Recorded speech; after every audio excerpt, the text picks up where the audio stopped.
Alright, this is a quick video demonstrating how to clean your Joy-Con. This controller here, I've already cleaned it, but sometimes it drifts. I'm trying to get it to drift, but it doesn't want to. It kind of wanted to hang around.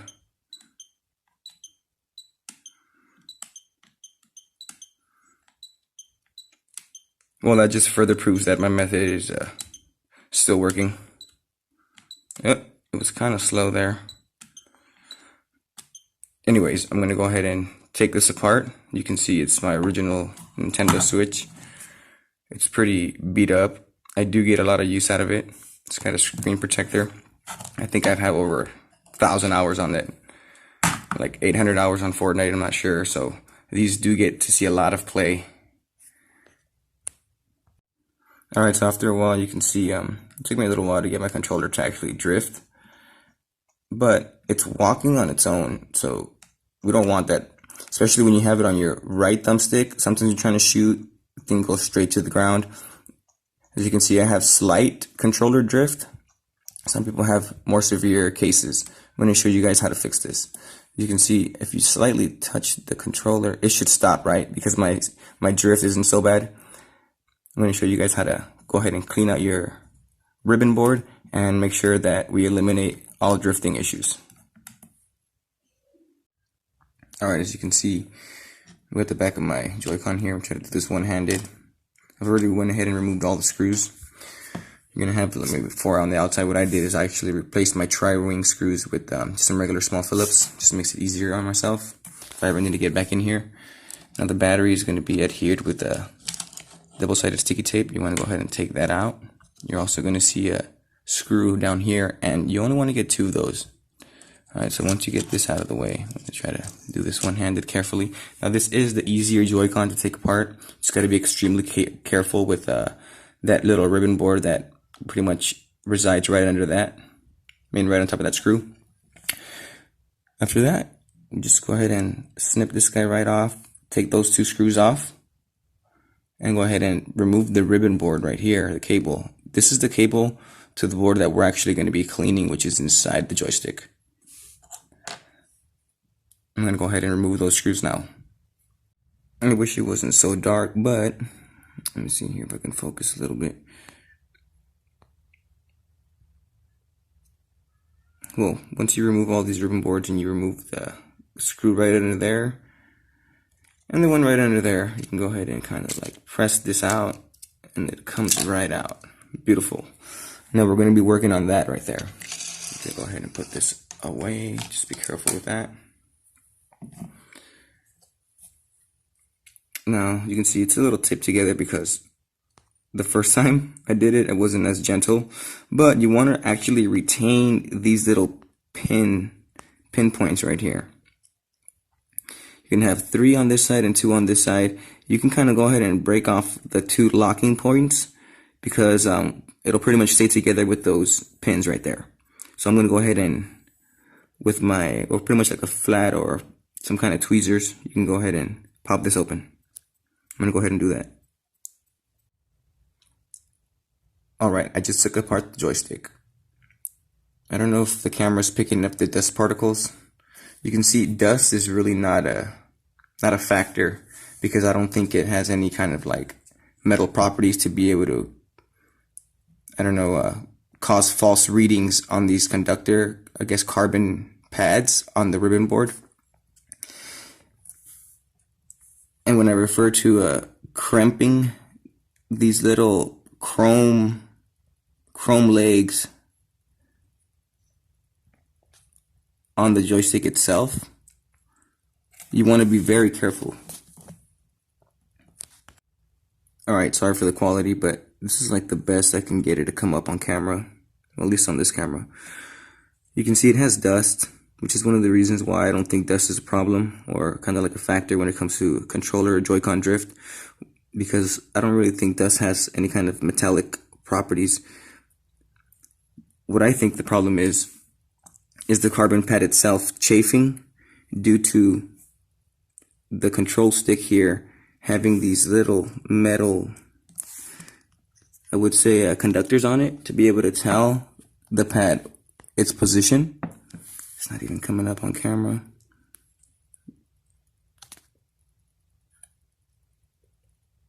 So you want to lift those two chrome metal pins up, at least kind of just arch them up a little bit more. I'm gonna go ahead and take this piece of paper and wipe down the inside of this and give this a good cleaning. You can see the same thing happens with regular controllers. I have this Power A controller here. If you actually pull this back ever so carefully, you can see it has a receiver inside. If you pop it out, it's basically performs the same function as that, but I would say in a less destructive way. I'll go ahead and give that a clean and pop this out so you guys can see here. It's really tough trying to do this one-handed, but once you pull this bad boy out, I'm going to go ahead and let it fall out on its own actually. There we go. You can see here the metal conductors on this are basically the same things that are right on here on the Nintendo Switch. If you can lift up this little connector here, which is, I don't want to remove it, but it's just more work, but just so you guys can get a better understanding. It's not coming up on camera. Go ahead and take the flash off. Alright, sorry for the quality, but this is like the best I can get it to come up on camera, at least on this camera. You can see it has dust, which is one of the reasons why I don't think dust is a problem or kind of like a factor when it comes to controller or Joy-Con drift, because I don't really think dust has any kind of metallic properties. What I think the problem is the carbon pad itself chafing due to the control stick here having these little metal, I would say conductors on it to be able to tell the pad its position. It's not even coming up on camera.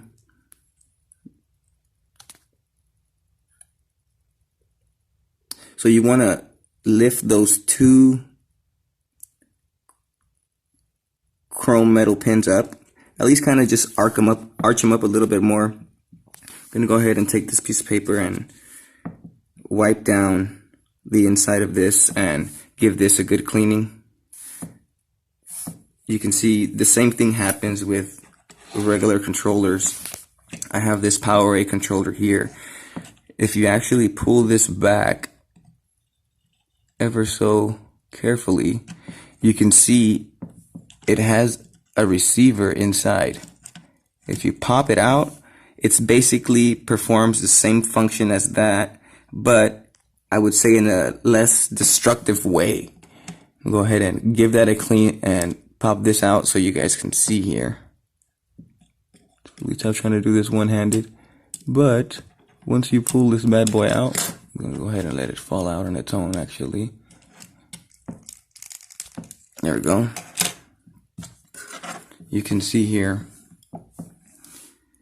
the metal conductors on this are basically the same things that are right on here on the Nintendo Switch. If you can lift up this little connector here, which is, I don't want to remove it, but it's just more work, but just so you guys can get a better understanding. It's not coming up on camera. Go ahead and take the flash off. Okay, so you see those little chrome legs sticking out. You're going to want to lift those up slightly. Be careful because it'll just kind of come out because it's just pressed in there with like a little plastic rivet. So just be careful when you're doing that. You don't want to cramp them up too much because it will fold back on you and you'll have false readings big time. You're going to have to redo this whole thing over again and basically fold them kind of back down to where they were. But that helps, you know, properly reading the location of the little carbon pad and the little metal things when they're sliding around the ribbon board. Put that back down. Serves the same purpose on the other controllers here. You can see the carbon pad is actually inside here. So this controller was really bad. It was given to me by one of my nephews to see if I can get it to work, and the stick was just completely mangled. And when I cleaned it up, it was just full of soot, just black. You can still see some all the way down there at the bottom. I don't know if it'll capture that. Barely down there at the bottom.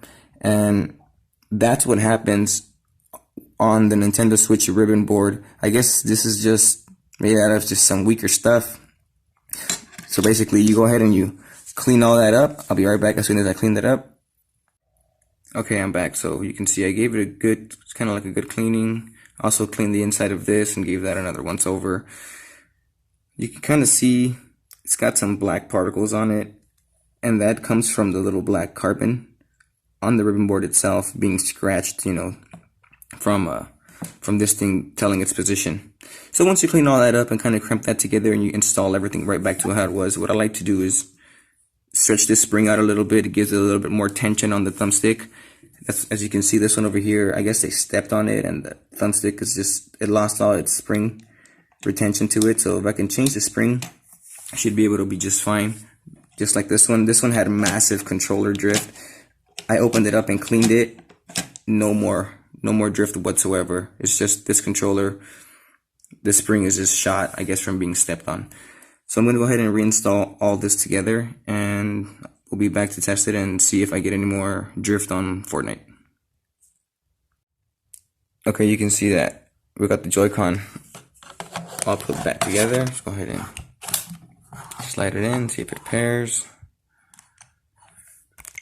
Okay, I think it did. Let's go ahead and calibrate it. You can see right off the back it's not really fidgeting. Ooh, it's fucking straight as a whistle. Then again, my aim has always been cracked. Well, there it is right there, guys. We'll go ahead and run the calibration test. So it should only perform it if there's a problem. Let's go ahead and hang on, I should do this properly. Let's go this way. Okay, you can see it goes a lot further than, you'll find it goes a lot further than it used to. It's almost retained its full range of motion. And then once you do this circle test here, which is the real test, you see how far you can really go out. And then you do 3 loops and you're about done. And there it is. Bam, bam, bam. Let's see if I can fire up some fucking Fortnite. It seems to be the only one that's can display the drift.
Like I said, I don't have the best internet. I think I got like 12 megabytes download and 1 megabyte upload. So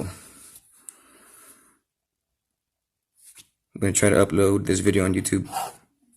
I just want to test if I still have any controller drift when I'm walking.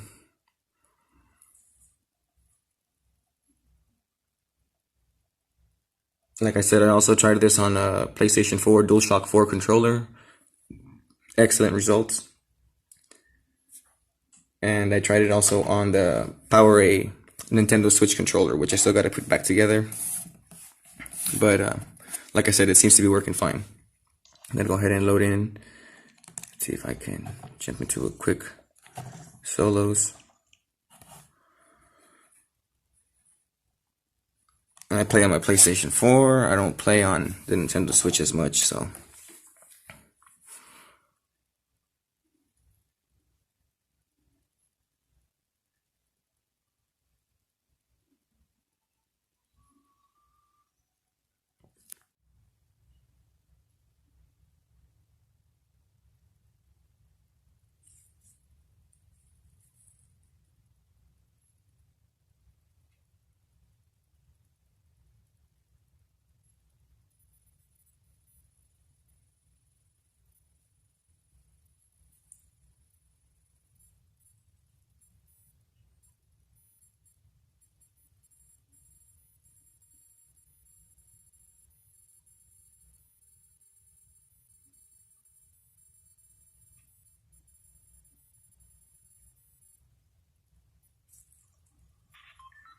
And as you can see, I am not wandering around. Well, I would say this is a proven method that works. Stops right on the dot. Boom, perfect. You see what I mean? It's just